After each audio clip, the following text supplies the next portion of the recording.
Good evening, everyone. My name is Rahul. I welcome you all in your teaching warrior family. 7 PM पर देते हैं हम लोग आपको साइकोलॉजी का प्रैक्टिस सेट. ठीक है, तो आप सभी भाई और बहनों से एक हाथ जोड़कर विनती है कि इस वीडियो को अगर आप लोग पसंद करें तो उसके बाद इसे शेयर कर दें. लाइक करें या ना करें मगर शेयर ज़रूर कर दीजिएगा. ठीक है, पहले क्वेश्चन से स्टार्ट करेंगे. पहला क्वेश्चन है सृजनात्मकता मौलिक परिणाम. देखो, एक चीज़ याद रख लो, केवल एक शब्द बताऊंगा, मौलिक. अगर कहीं पे भी आपको मौलिक मिल जाए ना तो ये किसके साथ आएगा? क्रो एंड क्रो के साथ आएगा. याद रख लेना, सीधे ट्रिक है ये. क्या है? ट्रिक. केवल मैं वर्ड्स बता रहा हूँ, उन वर्ड्स को याद रख लेना. स्किनर के साथ राजमार्ग याद रख लेना. क्या? राजमार्ग. राजमार्ग आ जाए तो वहाँ स्किनर लगाया ना. ड्राइवर के साथ खोज. अगर कहीं खोज दिख जाए ना तो ड्राइवर लगाया ना.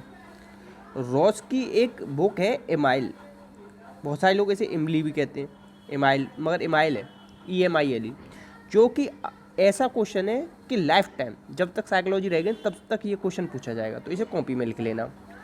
एक क्वेश्चन और मैंने देखा है जो पूछा गया है कि ऐसे कौन से मनोवैज्ञानिक हैं जो कहते हैं कि 12 वर्ष तक बच्चे को स्कूल नहीं भेजना चाहिए. ठीक है, तो वो कहते हैं रॉस. वो कहते हैं प्रकृति से सीखने दो बच्चे को. ठीक है, इतना सब कुछ आपने देख लिया. नेक्स्ट क्वेश्चन पे चलते हैं. इसमें से कौन सा अधिगमकर्ता को स्वतंत्रता प्रदान करता है? सबसे ज़्यादा, सबसे अधिक. स्वतंत्रता तो सब दे सकते हैं मगर इसमें क्या बात है? सबसे अधिक. अधिगमकर्ता कौन होता है? स्टूडेंट. अब देखो, जो अधिगमकर्ता है सृजनशीलवाद. सृजनशीलवाद क्या होता है? ये होता है डाइवर्जेंट थिंकिंग. कैसी? डाइवर्जेंट. हिंदी में क्या कहते हैं? अपसारी. मतलब आउट ऑफ द बॉक्स, हट के सोचना, बिल्कुल कुछ नया कर दिखाना. ठीक है, नयापन हो जिसमें.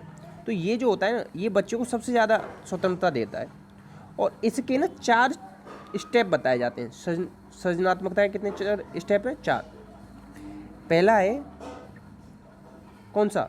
आखिरी है वेरिफिकेशन.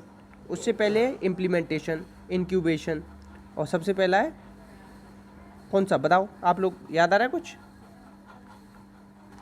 पहला होता है प्रिपरेशन. कोई भी एक काम सबसे पहले हम प्रिपेयर करते हैं. प्रिपेयर मतलब तैयारी करना. फिर इंक्यूबेशन, इल्यूमिनेशन और वेरिफिकेशन. ठीक है, और एक क्वेश्चन बहुत पूछा जाता है कि क्रिएटिविटी की किस स्टेज में हम लोगों को बिल्कुल भी मतलब अटेंशन नहीं देते, तो वो होती है इंक्यूबेशन. ठीक है, अगर याद रख पाओ तो रख लो, नहीं तो इतना याद रख लो, सृजनशीलवाद में सबसे ज़्यादा बच्चा स्वतंत्रता मिलती है. ठीक है, इतना याद रख लो अभी. नेक्स्ट है विज्ञान एवं कला प्रदर्शनियाँ, संगीत एवं नृत्य प्रस्तुतियाँ तथा विद्यालय पत्र पत्रिकाएँ, ये सब क्यों निकालते हैं? पत्र पत्रिका निकलती हैं विद्यालय की. क्या है इससे फ़ायदा? क्या होता है इससे? ये होता है कि अभिभावकों को संतुष्टि मिले. तो अगर कोई भी काम विद्यालय अभिभावकों की संतुष्टि के लिए कर रहा है तो वो विद्यालय अच्छा नहीं होता. विद्यालय का नाम रोशन हो नहीं. विभिन्न व्यवसायों के लिए विद्यार्थियों को प्रशिक्षित मिले, ये हो सकता है मगर सबसे अच्छा नहीं है. तो सबसे अच्छा क्या है? विद्यार्थियों को या शिक्षार्थियों को सृजनात्मक मार्ग उपलब्ध हो. अब देखो, अगर आपने उसमें कोई नई तकनीकी देखी, विद्यालय की पत्रिका आई, उसमें कोई फ्यूचर से रिलेटेड कोई इन्वेंशन है, उसके बारे में देखा, आपके दिमाग में एक बल्ब जला, उसे क्या कहते हैं? गेस्टाल्टवाद में यही तो कहता है, एकदम से तुरंत आइडिया आता है ना. उसी तरीके से सृजनात्मकता जो होती है ना, वो किससे रिलेटेड? जितनी भी नई नृत्य प्रस्तुतियाँ, पत्रिका प्रदर्शनियाँ, संगीत, ये सबसे क्या होता है? बच्चा सृजनात्मक बनता है. ठीक है, नेक्स्ट. और सृजनात्मकता की सबसे ज़्यादा बात किसने की है? टोरेंस. ये क्वेश्चन बहुत पूछा गया. ठीक है, याद रख लेना. पूर्व अनुभव मतलब कि पास्ट एक्सपीरियंस, उसके आधार पर संवेदना का अर्थ प्रदान करना क्या कहलाता है? संवेदना का जो अर्थ ज्ञान मतलब अर्थ प्रदान करना कहलाता है, वो होता है प्रत्यक्ष ज्ञान. जो आपके पास्ट मतलब जो ऐसा है, आप मोटरसाइकिल चला के ले जा रहे थे, मोटरसाइकिल, यहाँ आपको गड्ढा मिला. ठीक है, और आज तक ज़िंदगी में आपने गड्ढा देखा ही नहीं और आज तक आपको किसी ने बताया भी नहीं, तो आप पहली बार में क्या करोगे? इस गड्ढे में गिर जाओगे.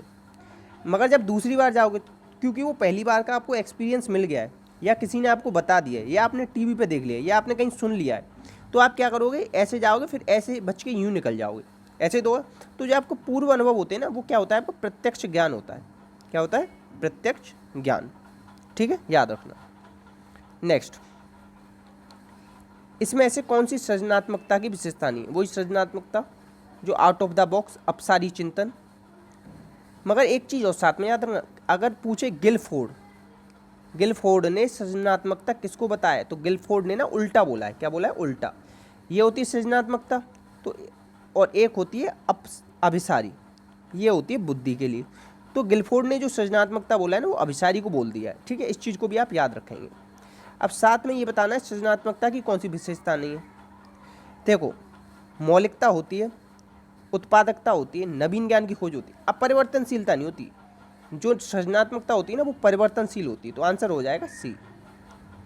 नेक्स्ट है ये वाला, तो वही है क्वेश्चन, वही आ गया कि कला प्रदर्शनी, संगीत और प्रस्तुतियाँ, इसका फ़ायदा क्या है बच्चे को प्रशिक्षित करने के लिए। गलत। ये पता है क्वेश्चन थोड़ा अलग है, ऑप्शन देखो चेंज हो गए क्योंकि ये दूसरे पेपर में आया होगा, इसीलिए वो दोबारा रिपीट किया। तो सृजनात्मक मार्ग उपलब्ध कराने के लिए। ठीक है, पहले वो सीटेट में आया था, ये DSSB का क्वेश्चन है। देख रहे हो, ऑप्शन ऊपर नीचे कर दिए बस। नेक्स्ट क्वेश्चन है, एक बच्चे की आयु 12 वर्ष है। कौन सी आयु? वास्तविक आयु। ठीक है, वास्तविक आयु। और उसकी बुद्धि लब्धि 75 है। तो देखो, इसका फॉर्मूला है, IQ का फॉर्मूला है मैं का MA/CA/100। ये आपको 75 दे रखी है। मेंटल एज आपसे पूछिए, इसे x मान लो। CA क्या है? 12 गुणा 100, 25 या 75, 25 चौका 100। ठीक है, और 4 या 12। आंसर क्या आ जाएगा? कितने वर्ष का बच्चा है वो? 9 वर्ष का बच्चा है। मेंटल एज कितनी आ गई उसकी? मानसिक आयु 9 वर्ष। अब एक बात बता दूं, ये मानसिक आयु का संप्रत्यय किसने दिया था? विनय ने दिया था। कब दिया था? 1908 में दिया था। और MA/CA केवल इतना, कितना? MA/CA। ये सूत्र किसने दिया था? स्टर्न ने दिया था। कब दिया था? 1912 में दिया था। और ये पूरा सूत्र IQ बराबर MA/CA/100, ये किसने दिया था? टर्मन ने दिया था। कब दिया था? 1916। हर एक बात जो पॉइंट मैंने बताया है सारा पेपर में आया है, रिपीटेड बता रहा हूँ आपको। और ऐसा क्वेश्चन है कि हर बार पूछा जाए। क्वेश्चन आता है कि सबसे पहले बुद्धि पर प्रयोग किसने किए, ये बुद्धि रिलेटेड काम किसने किए, तो वो आप लगा के आना विनय। क्या लगा के आना उसे? विनय साइमन। ठीक है, विनय और साइमन दोनों ने मिलकर किए थे। ठीक, याद रखना। और वो कब किए थे? सबसे पहली बार 1905 में। ठीक है, नेक्स्ट देखो, अब ये आप लोग इसमें देख सकते हो, नीचे करके इसने सॉल्व कर रखा है। आपको इसकी PDF चाहिए ना, तो टेलीग्राम पे जाना और वहाँ पे सर्च करना राहुल पांडे ऑफिशियल। राहुल पांडे ऑफिशियल करके टेलीग्राम का चैनल है, वहाँ मिल जाएगा। नहीं तो कमेंट में बता देना, मैं आपको वहाँ पे डाल दूँगा। ठीक है, नेक्स्ट क्वेश्चन। अब नेक्स्ट क्वेश्चन है आपका, बुद्धि समावेश करती है। बुद्धि किसका समावेश करती है? अपसारी का करती है? नहीं, क्योंकि ये क्या होती है? सृजनात्मकता होती है। क्या होती है? सृजनात्मकता। बुद्धि होती है आपकी अभिसारी। कौन सा चिंतन होती है? बुद्धि अभिसारी। मगर ये पूछ ले गिलफोर्ड के अनुसार, किसके अनुसार? बार बार बता रहा हूँ जिससे कि आप गलत ना करके आओ, क्योंकि आप केवल वीडियो देखते भी रहोगे ना डेली, तो याद में करा दूंगा, ये भी जिम्मेदारी मेरी है। गिलफोर्ड के अनुसार जो सृजनात्मक चिंतन होता है ना, वो अभिसारी होता है, जबकि रियलिटी में क्या होता है? सृजनात्मक चिंतन अपसारी होता है। ठीक है, तो इसका आंसर क्या हो जाएगा? 64 का आंसर हो जाएगा बी, क्योंकि बुद्धि क्या होती है? अभिसारी होती है। नेक्स्ट, बुद्धि लब्धि संबंधी विभिन्नताओं में निम्न में से कौन सा नहीं है? देखो, औसत बुद्धि होती है।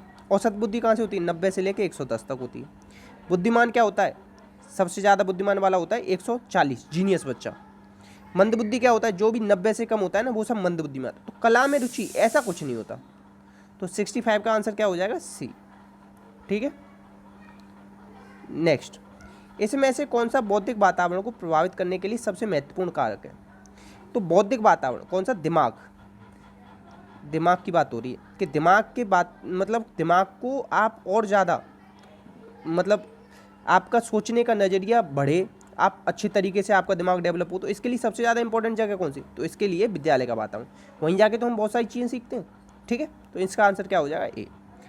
अब देखो, सब लोग सोचते हैं कि एक अकेले मेरे शेयर करने से क्या हो जाएगा, इस तरीके से सब सोचते हैं, तो फिर वीडियो शेयर नहीं हो पाती। तो प्लीज़ आज सबसे रिक्वेस्ट है कि आप सब इस वीडियो को शेयर कर देना, और कोई क्वेश्चन में डाउट लगाओ, क्योंकि मैंने 10 क्वेश्चन कराए आपको। ठीक है, और टाइम कितना लिया आपका? 8 मिनट।